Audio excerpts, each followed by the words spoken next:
everybody. Welcome in to the Maize and Blue Reviews. Good afternoon, Michigan football. I'm Dennis Fithian, joined by former Wolverine Jim Scarcelli. And Scar is on the line, and it's great to see him. Scar, how are you? Hey, life is good, man. I went to the gym. I wore my Michigan man shirt, and I'm feeling good, man. It's a lot of pride wearing our Michigan gear these last few years. A lot more hats out there, a lot more Michigan hats, more gear. So, but yeah, we're fired up. We're counting it down. We're about 6 weeks away, and we're getting ready. Scar, when you're throwing around the plates and everything, you get the odd person every once in a while come up and say, "Hey, I watch your YouTube channel on the Maize and Blue Review." There's a couple guys from the gym that recognize me. Yeah, they're listeners, and I told them to throw some questions out there, man. They like it, man. They like the back and forth, man. They like when we go at it a little bit. Well, we always invite people like Account 22 to chime in, give questions, points, whatever is on their mind. Account 22 is talking about the Canadian fires out there. I guess the smoke specifically that has affected the area over the last 48 hours. Scar, when you go out, does it kind of look like you're like, whoa, this is weird? What are your thoughts? I haven't really noticed it on my neck of the woods out here, east side of Detroit area, but that's some crazy stuff, and it is what it is. If I didn't know, I would just say it's a hazy fog, but since I know it's the Canadian smoke or smog, but when I'm out there, I'm around so much trees, I think I get a lot of oxygen pumping around me, and it hasn't affected my breathing at all. So that's where I'm at. You know, Richard's down there in Florida when he wears his Michigan hat. People are coming up to him all the time, telling him, go blue. And when you're out of the state of Michigan, that's it. You know, you'll run into some Michigan fans, Michigan men fans. And it's like, Danny, like I've said this, you know, I remember when back in my day getting recruited, you know, 80-90% of kids at school, when I first started teaching, you know, everybody was wearing Michigan gear in the 90s, the 2000. And then you slowly saw more and more green and white in our state being worn by the kids in school. And that was discouraging, man. That makes it tougher to recruit, but we're flipping the script. We're getting back to the way it needs to be. A lot more Michigan gear being worn in the schools. It's a lot easier to go in the Midwest and recruit because of that. So a lot more people representing the Maize and Blue. Sales are up over the last 2 years. Sales are up. I'm with you on that. You know, Michigan gear. Things are trending up for the Wolverines in the University of Michigan overall. I'm with you on that. Things have been trending up for recruiting. We'll get your thoughts on a couple of things that have been going on that have stood out to you in this big month of June for the future of Michigan. Speaking of futures, you've been looking at some of those sports books and the numbers that they're putting out for some of these college football teams. And we'll see if there's any over or unders that are jumping out to the expert. And we always bury the lead on this. Scar is like the ultimate handicapper based on what we saw from the entire season last year. I mean, he's as sharp as they come when it comes to playing college football against the number. You are probably aware out there that Michigan has been practicing for Georgia. That is a story that has made the rounds over the last 24 hours. We'll ask Scar about that. As a former player, I feel like I have to ask him about that. But we're going to start out. Scar looked at the entire Big Ten and the schemes that they run with the defensive coordinators, and he's going to rank them. So I think that's going to be a lot of fun. And without further ado, Scar, let's go. You've looked at these teams and the coordinators, and you're ready to go. Let's do it. Yeah, you know, last week I did the offensive scheme coordinator, and I based it that they were all 3-star players. Okay, I just like, who would I not want to go against if they all had the same talent? Okay, and again, Ohio State's offense would have been the best, the most difficult because of players, because of talent, but I had them ranked low because they don't do a lot of other things that make them difficult to defend. So that's that. I did the same thing now with defense. If everybody had the same talent defensively, who would I not want to go against? Who do I think does the best job with the least talent? Who's tough? Who just does a good job defending run, defending pass, adjusting to formations and scheme, and they don't do the stupid things. So I ranked them like that. Okay. I'm going to start from the bottom. The bottom. Again, I got USC and UCLA with us. I got USC at the bottom. And let me just say this before I go on, and I do believe this. I believe, Denny, there's a correlation. There's a correlation between what a team does offensively and how well they play defense. So I think that I got Michigan and Illinois right near the top because they both run a physical offense, and they also have the ability to run spread. So I think the physicalness of their offense, it correlates to having a physical defense. You get punched in the mouth every day. We're going to talk about the Georgia drill. You play physical in practice every day. That's going to correlate to having a good, tough physical defense. Anyway, I gotta jump in on USC because Lincoln Riley runs a paper mache pinata type defense. He might be great with quarterbacks, and he can get him the Heisman Trophy, and his offensive mind is really something. But it's not just with USC last year. It goes back to his time at Oklahoma. You thought maybe, the Big Ten, nobody's playing defense, but the worst defenses ever, and I've never seen, sometimes they exaggerate and you say you've never seen, but I don't think I've ever seen a worse performance with a ranked team that was trying to get in somewhere last year than watching USC play Utah. Like, these guys were standing straight up and like running up the guys and with their fingertips, and it was so embarrassing. I've never seen a worse defense than Lincoln Riley's. Yeah, Danny, they proved my point. They really proved my point. I think their defense does not get help because that soft offense, that spread offense. Yeah, their offense is tough to defend, but it hurts them when they go against someone physical like Utah. Okay, I think the same thing with Ohio State's defense. Anyway, I got USC at the bottom for the same reasons you talk about. They don't seem to play the physical kind of football. I've watched them. I'm hoping that continues when they come in the Big Ten. I got Penn State at 15. Manny Diaz, I'm not high on him. We out-schemed him. He got good players. We got him confused last year, and I'm hoping we can fool him again. I got him at 15. All right, Minnesota, he's gone through a – you got to give me just 1 second because I've put some work in, and I at least want to see it at a time when you're talking about. There they are. That's the work I've done. I went so Manny Diaz you have at 15.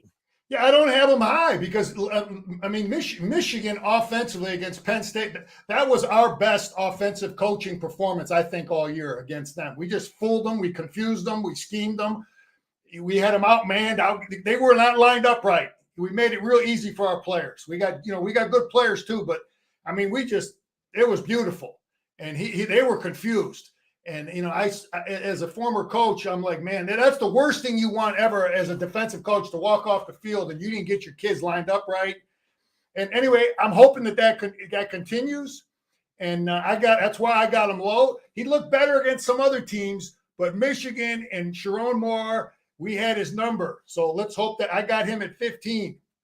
So I got Minnesota at 14. I don't have him high because he keeps going through defensive coordinators. He seemed to be firing them every 2 years. So I got PJ Fleck. Now this guy, he was at Rutgers. PJ's gone through a whole bunch of them. He worked under Schiano. I think he did. Yeah, he worked under Schiano for a little bit, but I don't have him high because I think, like I said, PJ goes through a lot of them. They don't have a continuity that creates problems. I have Nebraska at 13. Again, some of these new coaches, I'm kind of taking a shot at them, but from what I saw in the spring game, I don't know what's there. Okay. He was at Syracuse, and Maryland, I got him at 12. Again, he's gone through a bunch of defensive coaches, seems to be firing them every 2 years. So I got them low because they don't have continuity, and we move the ball pretty good against them. And I watched them in the spring game. Again, in UCLA, I have at 11. Let me just name some that you're going through them. And the Brian Williams, Tony White is the defensive coordinator at Nebraska.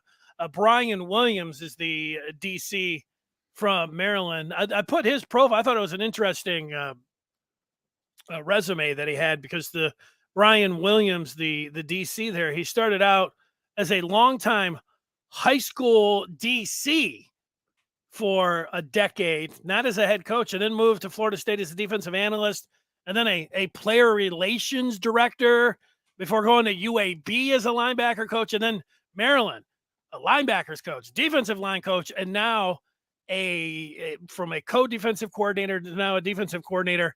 That's somebody really shooting up the, going through and paying his dues, but, never being a head coach there in DC all the way. I thought it was an interesting resume for Brian Williams. Yeah, Denny, let me just say this to it in fairness. The only guys that I think are really, I don't have a great deal of respect for, is Penn State and USC. The guys that I have from like 13, 14 on up, it's very hard to differentiate. Very hard, because there's guys I have a lot, like this guy. He's done a decent job, but when you're trying to find the little edge, it's difficult. But I think Penn State, USC, I just think they're on the bottom. And I'll when I get to the top, there's a couple guys that I think are slightly on the edge. But yeah, he's a guy that he's on the rise. UCLA's gone through a lot of coaches. I think we can be physical with them. Michigan State, we had his number this past year. Okay, he gave us, and I think we did a pretty good job over there 2 years ago. I still believe the guy is a decent defensive coordinator. I don't think he's a dummy. He lines up pretty good. It's hard to fool him, but we got the better of him a few times this past year, and we gave our kids a chance. And I'll mention one more, and then I got number 9, Danny. I have the Scotty Hazelton is the MSU defensive coordinator. He did a good job at Kansas State, and I think Mel's got 2 good coordinators there. But I don't put him I don't see him as a great one. I don't think he has the kind of talent as the upper echelon teams. But I think we schemed him up. We really isolated that linebacker. We put him in bad predicaments, and he didn't adjust, in my opinion, fast enough, good enough, that really gave Michigan an advantage. Our coaches really exploited some things they were doing. At number 9, Danny, I don't know his name. He's the new guy, but Brett Bielema was defensive coordinator at Purdue. Okay, now they played real good defense at Purdue. Danny, I don't know his name. He's the new guy. Oh, you're at the Purdue. You're going to the Purdue guy. Okay. At Purdue, I got at number 9. Okay, it's Troy. I don't know his last name, but they played really good defense at Illinois. Okay, some of the best in the league. All right, and that is now the head coach. So this guy here was hired by the head coach who was at Illinois, who I thought played great defense. So that's Brett Bielema's defensive coordinator, is now the head coach at Illinois. I got him at 9. They very easily could be higher, because I have a great deal of respect for Brett Bielema and the defense they did against us, and the way they did throughout the Big Ten. Again, I think their strength is it correlates, because Bielema plays an offense. He wants to be physical on offense, and then they run some spread stuff, and it helps his defense. So that's what I got 9 through 16. Go ahead, your thoughts.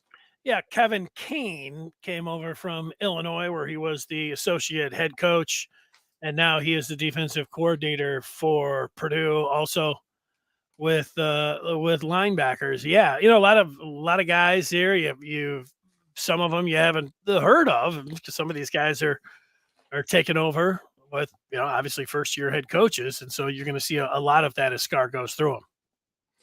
Yeah, again, that's a team that, with the head coach who was, I have a great deal of respect for. And this guy has worked also under Bielema. So Bielema lost 2 guys off that staff.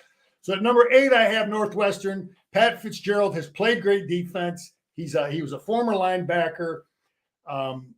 He's smart. They do a great job adjusting. They play great technique. He hasn't had the best players, but I have a great deal of respect for him based on what he's done as the head coach and defensive coordinator there the last 15, 20 years, however long he's been there. They don't get misaligned. They don't do the dumb things, So I got him at number 8. This is a new guy, David Braun, who comes over. He was with the North Dakota State for a long time, and before that, Northern Iowa, before now getting a shot in the Big Ten. So, relatively young guy here and just getting a crack there at Evanston. Yeah, so he'll run what Fitz wants him to run. North Dakota State plays good defense, and Northern Iowa. Those are so, But again, Fitz has played good defense. At number 7, I got Indiana.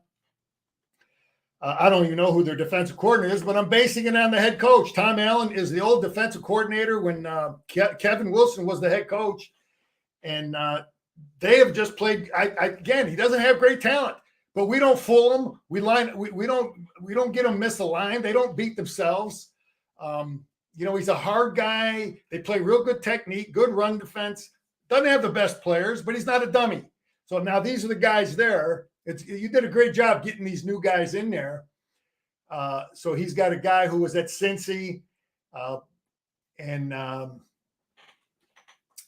Chad Wilt, who is one of the co-defensive coordinators, was at Minnesota and Cincy, and then Matt Guerrieri was an OSU analyst, and before that, he was at Duke as a co-defensive coordinator. Looks like a pretty young guy, but going from an OSU analyst getting bumped up as a co-defensive coordinator, he's on the fast track there, but let's see how he's able to do with the Hoosiers. Yeah, they've worked under some good people, and again, I have them ranked high because of Tom Allen. Tom Allen, that's his thing, is defense. That's what he, that's his area of expertise. So I got Greg Schiano at number 6. He's given us trouble. And he does a great job with average talent. He's done different. He was always that tilt nose, and they did some things that were unique. I think that gave us trouble. But I looked at their spring game and I covered it. They're doing some things differently now. They're doing a lot more that like Michigan has done. So he's got, I believe, a different defensive coordinator who was at Minnesota. But Schiano is the defensive guy too. That was his strength as an assistant coach for many years, and that's always been his thing. And I got him at number 6. Any thoughts on that so far, Denny? Yeah, give yourself a pat on the back out there if you know that the defensive coordinator for the Rutgers Scarlet Knights was Joe Harasimiak, who is a new DC there, and he was at Minnesota. As you mentioned, Fleck runs through him. And Schiano went over there to Minneapolis to get Harasimiak, who is now the DC. And he looks like he doesn't have much hair on the top there. So there, Harasimiak. Yeah, that's why continuity is important. Obviously, we went through it with Don Brown, and, we had DJ Durkin, and we've had, but we're going to have continuity now. Our program is solidified now. These last 5 are really, really tough. I got Iowa at number 5. Phil Parker, guy I played against a long time ago, guy I know, former Michigan State Spartan, real good player, safety. He's been in our school recruiting. I know him, great guy. He worked under Phil Parker. And, they are still doing the same things. They're going to run more zone coverage than anybody in the Big Ten. That's what Phil Parker believed in. That's what Hayden Fry believed in. So they still have the same traditional values that they've always had. And they're going to have a bunch of interceptions because they play so much zone defense. But they're really good. They're really smart. They're hard to fool. They don't beat themselves. They're going to have interceptions, great technique. Their offense is, even though, they don't score a lot of points, but their offense was a physical offense. I think that helped them play a physical brand of football. But I got them at 5. I got Luke Fickell at 4, Danny, in Wisconsin. Fickell is a really good defensive coach. He was a good player at Ohio State, and he had great defenses. When he was the coordinator at Ohio State, he had some good defenses. And at Cincy, he had good defenses. He's got Mike Tressel, former Michigan State guy, right? He was at Michigan State coaching, right? That's right, for D'Antonio, and then, he's got the ties to D'Antonio, and he's got the ties to the Fickle there with Cincinnati and So he's Michigan State. worked under good people, Yeah. and I'm just going by what they've done in the past, man. Tressel worked under D'Antonio and had really good defenses there, and Fickle is and their offense will be a physical brand of spread. They're going to play. They're going to play and be able to defend all different types of stuff based on what they do offensively. I've got Ohio State at number 3. I have a great deal of respect for Jim Knowles and what he did at Oklahoma State. And, Danny, really against throughout the year, he did a pretty good, that was his first year. They're going to be better defensively. I mean, the Big Ten now knows what he wants to do. So there's an upside for the people for Michigan and everybody that's got to play these guys. We have a good idea of how he's going to defend us. But I think the guys he has a lot of Don Brown in him. He's a high risk guy. He's gonna bring pressure, and that's why you're gonna have big plays. And we got him with big plays. You take away some of those big plays, and people would have said how great a coach he was. But he had a couple guys that were just out of their gap on some of those long runs, and then we Kojo gets the guy to miss a tackle. But that's part of the deal. Okay, you play high risk football on defense. Those things are going to happen. He has a totally different philosophy than what they do at Iowa. Iowa doesn't want to give you those big plays. They're not going to play as much man-to-man coverage. This guy wants to bring pressure. He's going to play man. He's going to high risk, high reward. So totally different philosophies, but I think he's a good defensive coach. And now that we played him, it'll be interesting. Round 2 with the matchups. Go ahead, your thoughts on what I got from that so far. Yeah, I think a lot of Michigan fans feel like backhanded compliment there for Jim Knowles, calling him a Don Brown type. But that gambling style, I get what you're saying. That is what Don Brown was like. Yeah, we're going to blitz and we're going to keep blitzing. That was his idea of how to play defense. And Jim Big Play Knowles, he gives up a lot of big plays when he plays when the Maize and Blue come in there. So hopefully he's able to keep that going. I mean, that's the thing. Like if I'm an Ohio State fan, the amount of big plays. I don't know what was it, the run gambling when they had, trying to stop Donovan Edwards last year or trying to stop Cornelius Johnson. I mean, like the Kojo had a 69-yarder. He had a 75-yarder. Donovan Edwards had a 75-yarder. He had an 85-yarder. Those 4 plays, I mean, the big plays are like plays of over 25 yards. I don't know.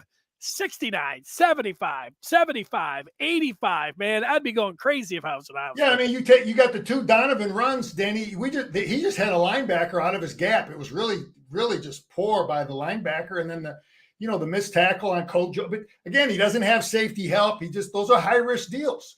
So listen, what I meant by the Don Brown that was Don Brown's philosophy. I'm not trying to say that we're gonna play man. We're gonna take high risks, and there's. And I got Illinois high. I'm a big Brett Bielema. I think he's just a good defensive coach. He was good at Wisconsin. I think their physicality offensively prepares them to play, all types of offenses. He gave us trouble. We couldn't move the ball against that defense. We had a hard time. This guy here, Ryan Walters, Denny, is now at Purdue. He's the head coach at Purdue. This guy, Ryan Walters, right here. You got. That's the guy I believe is now the head coach at Purdue. Okay.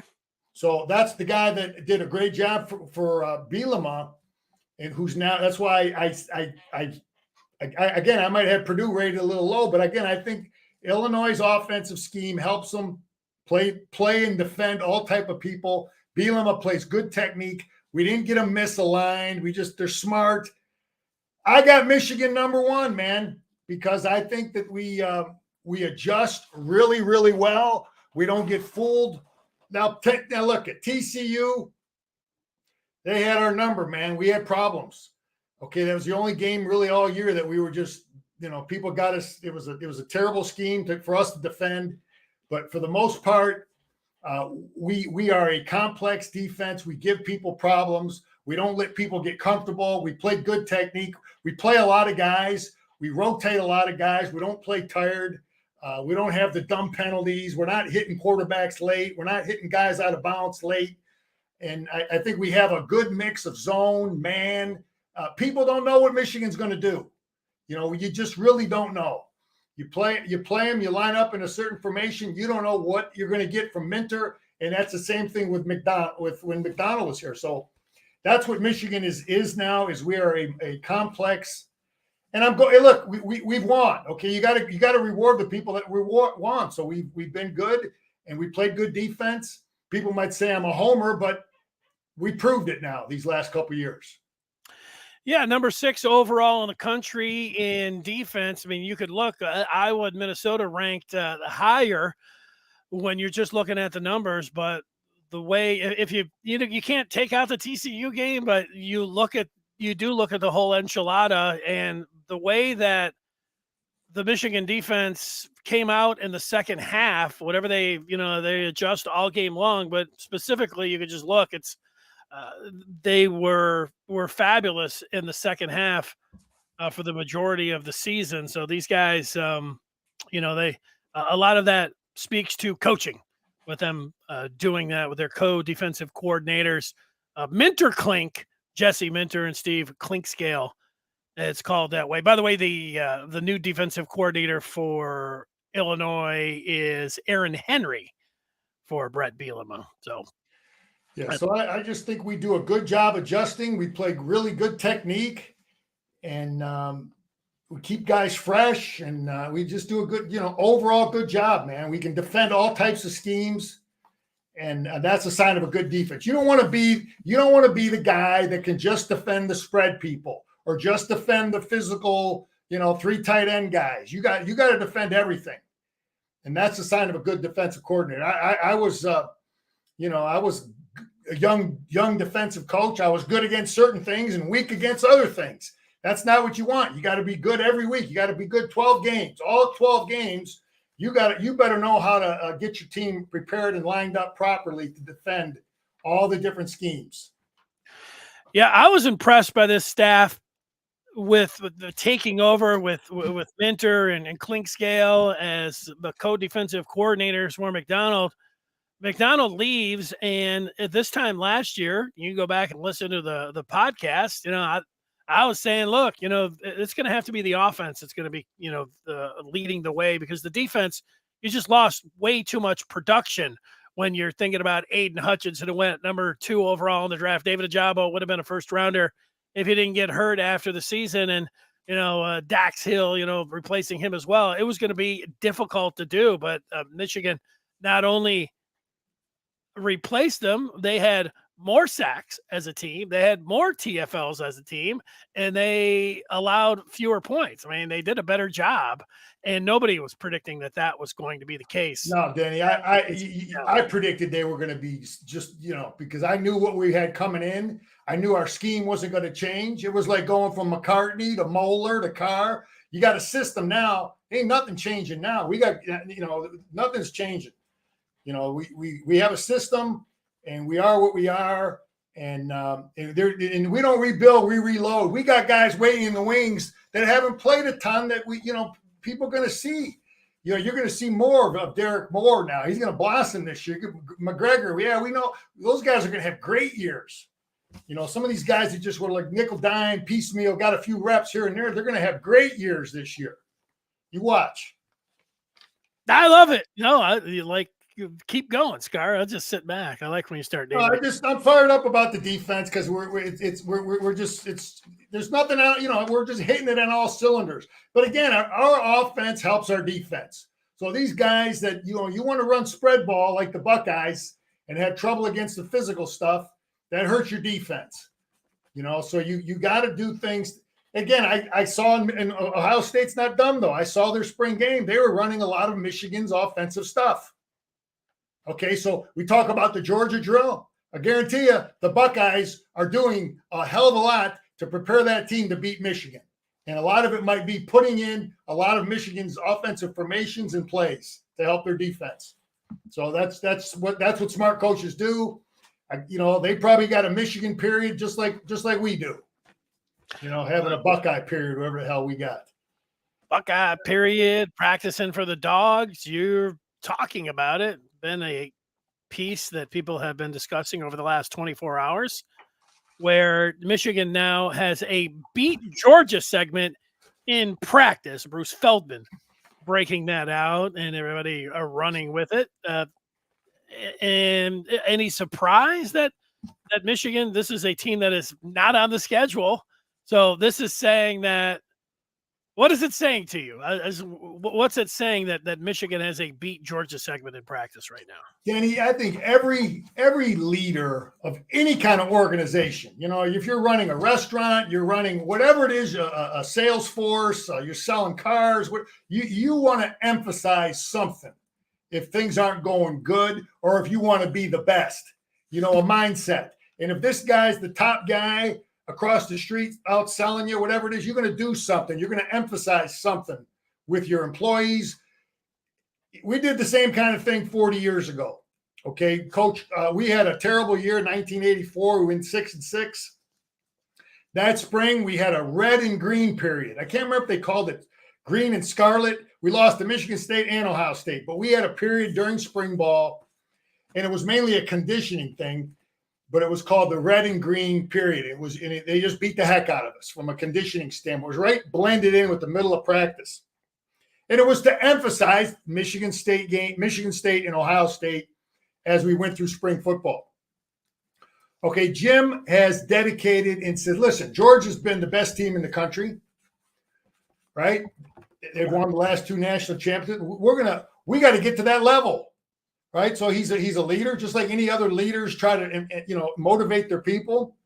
Now, from what I read about it, this is a drill. This is a period that we've been doing this since it's 9-on-7, I believe is what it is. It's just we used to call it full line, where there's no receivers and it's all running plays. So it's just tight ends, offensive linemen, fullbacks, running backs, quarterbacks. They probably won't even have JJ in the drill because it's just somebody that's going to hand the ball off. It's all run. It's 100% run this drill period, and there ain't no thud. They're probably taking guys to the ground, full goal, full tackle, taking guys to the ground. Period. We did this, when I played. Okay, and it's basically a 9-on-7 deal, Denny. It's a short period. You're going to have your top maybe 30 players on offense, top 30 players on defense. He says it's 1s-on-1s, 2s-on, whatever, but it's best on best. You're not going against walk-ons and freshmen and 4th-string guys. It's a best on best, high intensity period, and it's filmed and they're taking guys to the ground. So, but this period, Denny, is something that they've done. They just gave a name to it now. Okay, in my opinion. I think it's something they've done Jim has probably always done, because we did the same kind. Every coach in the country does a period like this. We called it full line.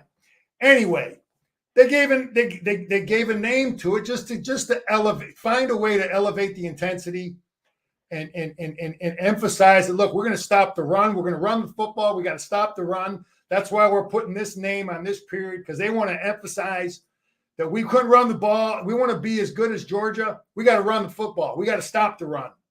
And this period is all run. So the defense is playing all run. So the defense has an advantage. When I was coaching, Denny, I ran the same dang drill, okay, with my team. And we would only do like maybe 15 snaps. It'd be the best I could get on defense against our best on offense. And I would have an unbiased judge, and we would only be the offense had to make 1 yard. So we ran 15 plays. The offense just had to make 1 yard per play. If they made 1 yard, it was 1 for the offense. If the defense stopped them short of 1 yard, it was 1 for the defense. And then we kept score. Whoever made the most, won the most out of 15, the loser had to do down ups. You follow me? Yeah. So it was a motivation. It was a high intensity period. It was full go. I put some backup running backs in there sometimes because I didn't want to get my starters, hurt, because it was a full go intense period, during the week in practice. Later in the year, I would really wind that down. We might only go like maybe 9 reps, just a little bit, because you don't really, as you go through the year, you don't want to get guys hurt. But anyway, I did the same kind of thing. They're doing it. It's a high intensity deal. I guarantee you they have a way of keeping score somehow, offense, defense. And, but it's, I understand it. They want to be. You want to be a national champion. You got to play good run defense. You got to run the football, and I love it. It's called leadership. Great motivation. He's firing up his team. Let's go. It's Georgia time. Georgia period. So everybody's fired up, and they know what that means. That means 9-on-7. There ain't no receivers in this drill, Danny. I would imagine. You follow me? Because what's the point? You're running the football, and there's probably no defensive backs either. They might let him bring one safety in. I don't know, but because it's this just all run. But you're ready for 2-a-days. I like it. I understand as well, and there could be some people be like, oh, this is a gimmick. They sometimes people put clocks up. Michigan's had some clocks up, and you put a scarlet and gray jersey over the tackling dummy or something else. This has been going on. Every team has this kind of stuff, and always. I can remember being at Bo's last news conference a week before he died, and one of the questions was, "Hey, Bo, how often when you coach, how often were you guys thinking about Ohio State?" And Bo said, "Every day." So it was like, okay, you got everybody all fired up every day. He's talking about Ohio State, and you put something in to beat Ohio State, and this is a different this part. If people were wondering about Michigan football and just what has happened, how they've evolved over the last 2 years, this is part of it. How was Michigan going to handle, like last year, we all thought that Michigan could be pretty good.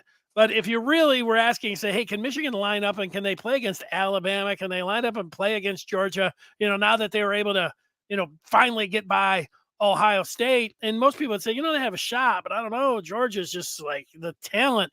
I don't think people feel like that this year with the players that were able to come back because of NIL and the talent that Michigan has right now heading into the season. They could play with Georgia. And the question was going to be, how is Michigan going to handle being a national championship game type favorite? A lot of people say, hey, Michigan should be in the college football playoffs.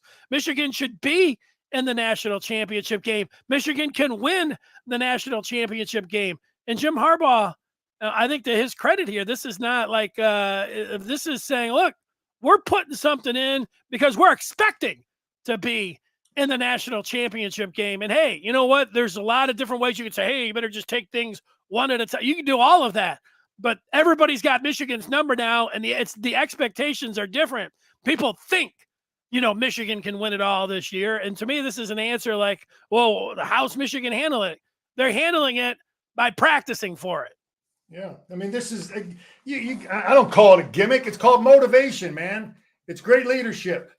It's finding a way to just get your team to the next level, man. It's what good leaders do. And, it's anything when you go through 15 spring practices or you go through fall camp, there's a grind there. And sometimes you need something to just, hey, let's get it's going to find a way to get you fired up. So that's good coaches that find a way to get their players fired up to go through a practice. Scar, I got a couple other things that I want to get to. We always take your question. You have some points, and Sam typing in RIP Ryan Mallett, the former Wolverine, transferred to Arkansas, passed away, suspected drowning. And Mallett, after Michigan and Arkansas, went to the pros and was coaching high school football. So RIP Ryan Mallett, Scar. Yeah, it was sad to read that, man. He was coaching. He did a great, he had a great career as a player and in the NFL. And now he was going back to help out and pay it forward and getting his coaching career going. And I think they used to call him Big Country. Did they? I forget his nickname they had for him. But I remember going to practice. I'm 6'5". That dude was every bit of 6'7". He's a big, tall kid. And sad to see him leave Michigan. That was part of that transition. But yeah, it's I feel my heart goes out to him and his family. And he was getting into coaching, and that's it's just a sad deal. Yeah, condolences to the Michigan family and specifically to the Mallett family. And you're right. We spend a lot of time on recruiting, And back in the day, in the early 2000s, there weren't. This was about as big as a recruit that you could get at the quarterback position in Ryan Mallett when Michigan was able to land the big 6'6" quarterback, and he had a big time arm. And people, did he have a cannon, man? Yeah, people are really excited, about him. Of course, then Michigan switched things up, and yeah, he was on the move. But yeah, that I never like to see a story like that. And speaking of recruiting, Scar, there've been big time players coming in all this month, and as you see some of the top guys from Ohio, all over the country, really coming in Michigan with one of the top recruiting classes right now. They're going to be one of the top teams in college football coming up this year. Right now, they have one of the top recruiting classes, so things are going really well. What do you think about just how Michigan has been operating here? How do you see it from where you sit? It's just a total team effort. It's just everything's coming together. Jim's got it all playing out right. We've won. We've got good pieces in place. We got all the little things. I read about some of these guys, how Ben Herbert, the role he plays in it. When I was getting recruited, Mike Gittleson was a great strength coach, but they didn't use him a lot in recruiting, at least during my era, because it was just starting the strength. But as years went on, coaches started to realize, this strength coach that relationship is important. And Ben Herbert they use him. We got Charles Woodson piping in, helping out. We got Denard Robinson down there. And my point is, we got a lot of little things. Freddie Jackson, Jim. We talked about all these analysts Jim has. Freddie was a great recruiter for many years as a position coach for Michigan. So he's in there. He's putting his pitch in when they come on to campus. So, we got a lot of guys outside of this great coach staff, with guys like Klink and all these great recruiters we got. So all these things are adding up. The guy I'm looking at, though, is I want to hear Justin Scott's name. I want to see the Michigan hat go on his head. You want to beat Georgia? These drills are important, but that's the kind of guy we beat Georgia, Alabama. That's a Georgia, Alabama type kid. We got to close the deal there, man. I know it's coming down to, I guess, us and the Buckeyes maybe and Notre Dame, but that's a Georgia, Alabama type talent, and I want to hear that. But again, all the little things I think we're doing, where Charles is helping out, and we're utilizing some of these guys. The details matter, those small details. All those little things, man. You just don't know what's going to put a kid over the edge. You meet all these different people on your recruiting visits and all the people you talk to, and then, that one guy or that one person, that might close the deal for you. So, you got the Mallory brothers down there. You got old man Minter down there. So. It reminded me of Scar, and I just want to tell everyone that those of you that are looking for heat checks and you want to know the latest with Justin Scott, I saw that Josh Henschke today was posting something about Justin Scott that he had found out over the last 48 hours. That was on the Den. And so if you want to know that kind of stuff, you join up the Maize and Blue Review today. You go to michigan.rivals.com and you get the latest intelligence there. There was a post, somebody was asking Josh about, in baseball, they have it in all sports, but specifically baseball, they have analytics. And a lot of the fans say, where are we at with analytics? And the Tigers, there was clearly the Detroit Tigers had fallen behind the majority of Major League Baseball with the analytics. And this poster was asking Josh the question of, where's Michigan football at with analytics? He said there's a lot of the players are asking questions about, what you have and all of that. And it just reminded me when you mentioned the strength coach, Ben Herbert, he would be someone, like, you have so much information. Like, when you just think about strength and conditioning, Scar, there are so many different approaches. We could sit here for hours talking about what is best to train a football player to get him ready. It used to be like, Michigan, and you mentioned Mike Gittleson. When I worked in Ann Arbor, there would always be somebody who would call at least once a week and say, I don't think Michigan should use the hit technique or whatever they were doing. Or why does Michigan wear their offensive linemen? Why do they wear these lumbering braces on their knees and everything? Well, Michigan's philosophy and whatever they were doing, strength and conditioning, they had their idea.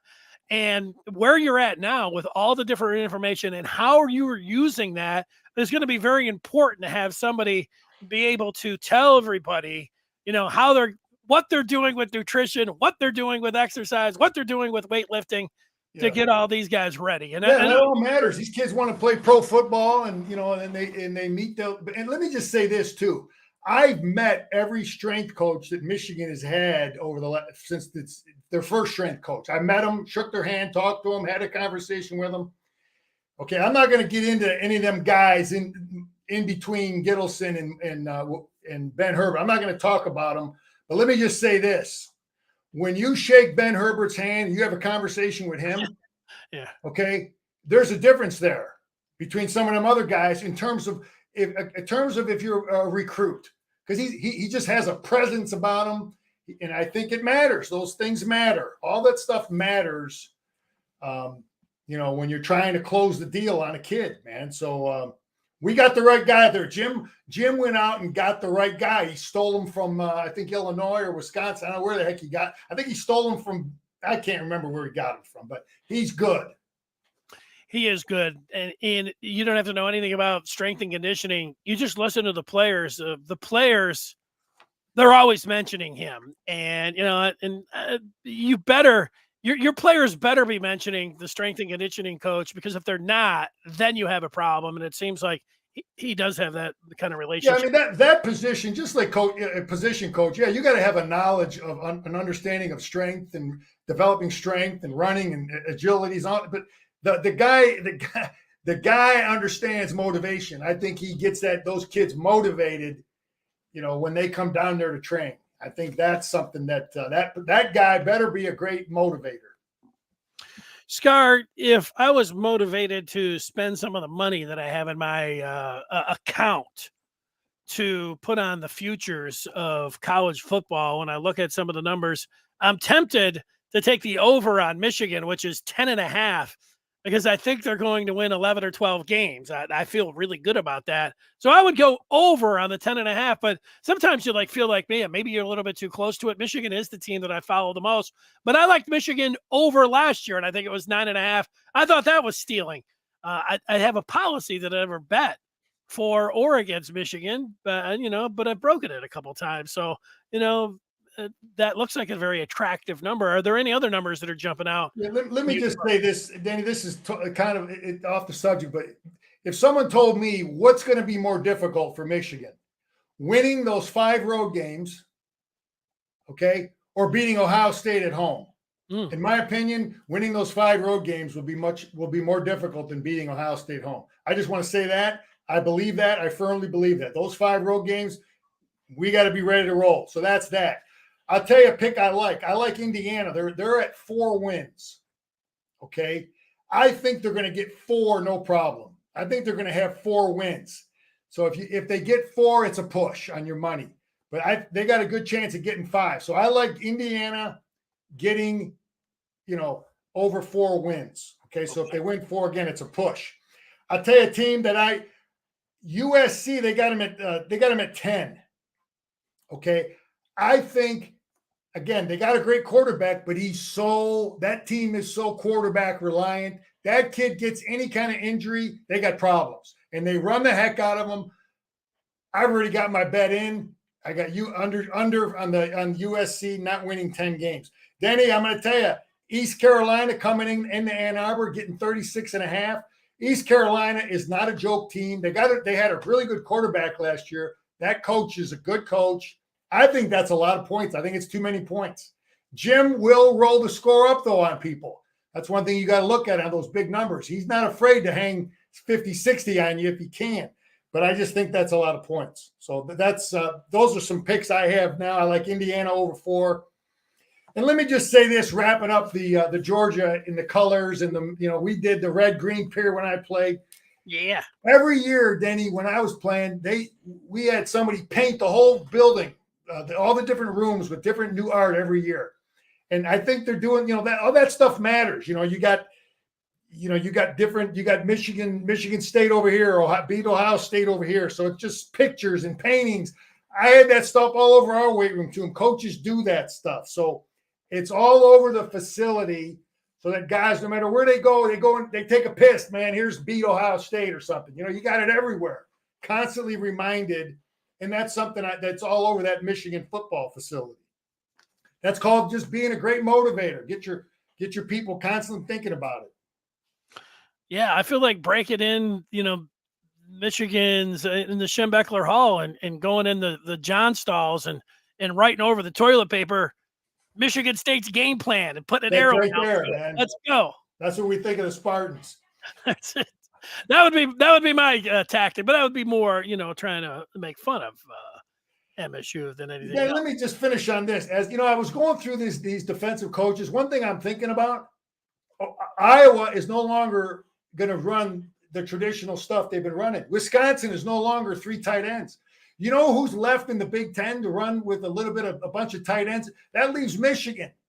Michigan is going to be one of the only teams in the Big Ten that's going to play with a bunch of my recommendation, if I had a voice on that staff, I would want to see Michigan be even more and more old school, because I think the Big Ten is going to see less and less